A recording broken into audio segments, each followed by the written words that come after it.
waxaa sharcigeenu booriyay guurka masaalixda iyo fawaa'idda uu leeyahay faraha badan daraadeed mid diini ah iyo mid adduunyo ah labadaba waxaa kamid ah fawaa'idda guurka takthiiru nasli ummati muhammadin sallallahu alayhi wasallam ummadda nabi muhammad tarankeeda in la badiyo oo badnaanshaheeda laga qayb qaato ayaa kamid ah إلهي سبحانه وتعالى وحكم من يسترر بني إسرائيل وقوم من الشيكتي إنه كان جدد فربضان ويا بديدو مركز تو أمدي أي بدن تهاي عزي هي الشرف هي هيبة أي لا هاي أي سنلهين حالات أي يرتهاي مركز إلهي وحيري وجعلناكم أكثر نفيرا وحان إذن كيال نرر بني إسرائيل أكثر عددا عدد بدن أو آد فر بدن أي إلهي سبحانه وتعالى إذا كيا نبي الله شعيب قوم كيس أيو حسوسي أرن كايسجا واذكروا إذ كنتم قليلا فكثركم ورحسوس تحل آدي ريدان وعدي وحير آد هيدان كوحير وإلهي سبحانه وتعالى أو إذن بديهي ضد بدن إلهي إذن كنجي سبحانه وتعالى ولذلك النبي أن عليه الصلاة والسلام حديث كالإمام أبو داود سنن كيسو كورينا هيو نبأوي من مرقاسو وحير يا رسول الله إني امرأة ذات حسب وجمال وحان هليه رسول كإله هويني قروح يدد وناكسن يميل في عن كسو جيد النصب في عن أيان اسكو هلا شرف له قروحنا له أيان اسكوها لا يكورن وإنها لا تلد لكن مرة الشر هويني ترى إيه دلمل لقى السوق هي معهن قروحنا والله هاي مال في عنا ويكسو تشيدا مركز النبي صلى الله عليه وسلم أدي له وحيري هجورسن مر لباد بويمد هجورسن مر صدحات بويمد مركز النبي وحيري صلى الله عليه وسلم تزوجوا الولود ودود الودود هوين كذا المضى بدن oo nimankoodana jecel guursada fa inni mukaathirun bikum al-umam yawm al-qiyamah aniga waxaan ugu faanayaa arinkaas ummadaha kale ayaan badnidiina badantihiin ayaan ugu faanayaa faan iyo sharaf iyo qiimo ayay ii tahay ee haweenka dhalahaya oo dhalmada badan nimankoodana jecel waxa weeyaan haweenka guursada ayaa nabigu sallallahu alayhi wasallam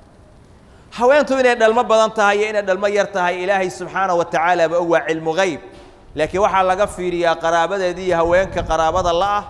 هبريره دي ولا له دي دوين كذا كله ترن كودي السبح سيدا وحويان أود دلما بدن يهين قياس أيها كسوغان هذاي تهاي جبر إننا مركن النبي عليه الصلاة والسلام وحومدي سكت توجيهي هوانك دلما لا أو دلا هيا إن يجور سدان أي سنقروح إيه وحويان شرف جونيو أي لا هاي كلية أين ضناين فوائد جور كلية وحا كمدا وعوية هاي حسني إيه دفيس أيوية هاي حمانة دفيس أيو قد نكتان وحويان زوجينك وحكا إلالنا يا وكحفظنا هيا إني حمان كدعان وانا الزنا ذا يفحش إني كدعان ولذلك نبينا عليه الصلاة والسلام يا معشر الشباب أيوري من استطاع منكم الباءة فليتزوج للي يرى يقفك أود إنه جرسد هالجرسد نبي وكبوري عليه الصلاة والسلام مركز النبي وحو شيء فائدة الجور كلها فإنه أغض للبصر وأحسن للفرج إنها أسقى الله بده وقفي عن فرجك حفظنتي إذا زنا لقى حفظينا أسقى وقفي عن oo qofka xaaska leh iyo qofka aan xaaska lahayn isku daymo ma aha xifdiga iyo ilaalinta waxa weeyaan ay xumaanta ka dhowrsanayaan isku mid ka noqon mayaan waman lam yastati' fa alayhi bisawm qofkaan awoodin laakiin ha soomo soonku wuxuu u yahay dhufaan ayuu u yahay oo waxa weeyaan shahwadii ayuu jabinayaa ee ha soomaa nabigu yiri alayhi salatu wasalaam wuxuu u yahay labis iyo astur iyo dhar ayuu u yahay zawaajku qofka kale ayuu uga yahay إلهي سبحانه وتعالى وحل هن لباس لكم وأنتم لباس لهن هواكم وحا إذين در إذين كنا وحا أتهين در قفنا دركي سمرنا بكمان مارو قفك مركا وحا ويان أن زواجك هيسن وأن جورك لهين وحا ويه دركي قيب كم إذا إياه كم مقام مركا إلهي وحو كتل الماما قيمها أولي هاي جورك إنو يهي در هواكم رقوا يهين رقوا ندو مركا يهين guurku wuxuu keenaa wehel iyo maxabo qofka markii hore aan ku jirin oo caadiga iska ahaa ayuu guurku soo kordhiyaa waja'ala baynakum mawaddatan wa rahma dhexdiina ilaahay wuxuu yeelay mawaddo iyo waxa weeyaan rahmad ayuu ilaahay yeelay iyo unsiyo wehel ayuu guurku leeyahay oo isku mid maahan qofka guri ahalkiisa iyo xaas u jooga u hooyanahaya iyo qofka waxa weeyaan firaash cidla ka soo toosaya isku mid ma ah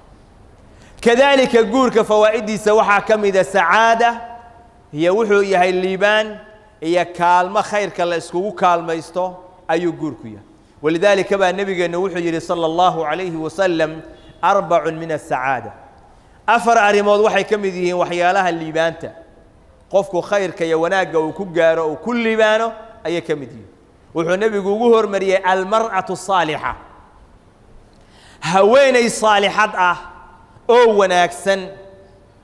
waxay ka mid tahay afarta waxyaalood oo qofku liibaanta iyo guurka ku gaaro wal maskanu al wasi' guri wasi'a wal markab al hani gaadiid fiican waxa weeyaan wal jaaru salih daris wanaagsan u fiirso afartoodaas noloshaaday aad uga qayb qaadanayaan haweeney wanaagsan guri wasi'a gaadiid fiican oo aad leedahay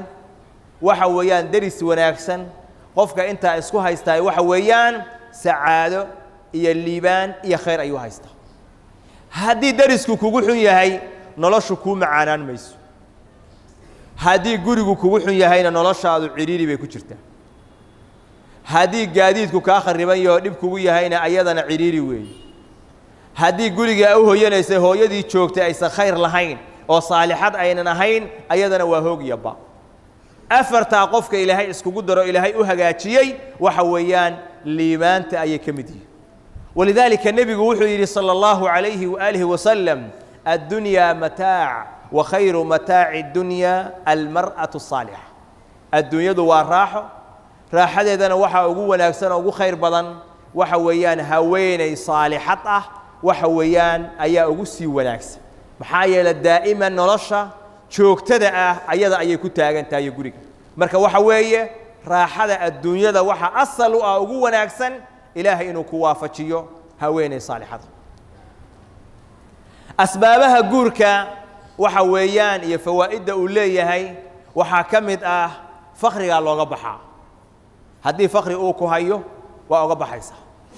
walidaalika bacdu salaf waxay ugu naseexayn jireen qofka aan waxba haysanin oo faqiirka ah hadduu wax uu ku guursado yar baheli karo inuu arintaba ka bilaabo guur inuu guursado waxayna u dalishan jireen aayada ilaahay subhanahu wa ta'ala uu yiri wa ankihul ayama minkum was-salihin min ibadikum wa imaikum in yakunu fuqara yughnihimullahu min fadlihi aya ilaahay leeyahay subhanahu wa ta'ala u guuriya kuwa aan guurka lahayn rag iyo dumar kay dooran ha ahaade al ayama waxa weeyaan haweenka iyo nimanka aan guur haysan weey ama guur ha soo mareen hore ama yeena soo marin u guuriya was-salihin min ibadikum wa imaikum waxa weeyaan adoomada kuwa adoomada idin ah oo wanaagsan ragooda iyo dumarkoodana u guuriya ilaahay yiri subhanahu wa ta'ala markaas ilaahay wuxuu yiri in yakunu fuqara yughnihimullahu min fadli hadayhim fuqara u guuriya ilaahay ba fadligiisa xaqiisa ka deeqahaya ee u guuriya Abu Bakar wuxuu yiri aayadaas atii'u Allah fiima amarakum bih min an-nikah ilaahay ku ateeca wuxuu idin amray oo guurka ah yunjiz lakum ma wa'adakum min al-ghina ilaahay wuxuu idin oofinayaa wuxuu idin ballan qaaday oo qaninimada ah Abdullah ibn Abbas wuxuu yiri raghabahumullahu fi at-tazwij ilaahay wuxuu ku booriyo jecelaysiiyay guurka wa amara bihi al-ahrar wal-abid waxaana ilaahay amray subxaanahu wa tacaala inay guursadaan kuwii addoommada ahaa iyo kuwii axraarta ahaa wawacadahum calayhi alghina wuxuuna ilaahay u yabooho u ballanqaaday inuu hodan ka dhigahayo oo ghina ku siinahayo walidaalika baa nebigu wuxuu yidhi sala allahu calayhi wasalam halaaatun cala allahi xaqun cala allahi cawnuhu saddex qolo ilaahay subxaanahu wa tacaala dushiisa waxaa ahaatay inuu u kaalmeeya ilaahay ballanqaaday asagaa ilaahay dusha saartay oo u ballanqaaday oo u yaboohay saddex qolo ilaahay inuu u kaalmaynayo waxaa ka mid ah annaakixu aladii yuriidu alcafaaf midka guursanaya doonaya inuu guurkaas uu ku dhowrsado oo zinada iyo xumaanta oga dhowrsado darteed u guursanahaya ilaahay wuxuu ballan qaaday inuu u kaalmeeyo oo waxa weeyaan ugu kaalmeeyo oo ilaahay hodan uu ka dhigo ayaa ilaahay subxaanahu wa tacaala ballan qaaday ilaahay subxaanahu wa tacaala hayna waafajiyo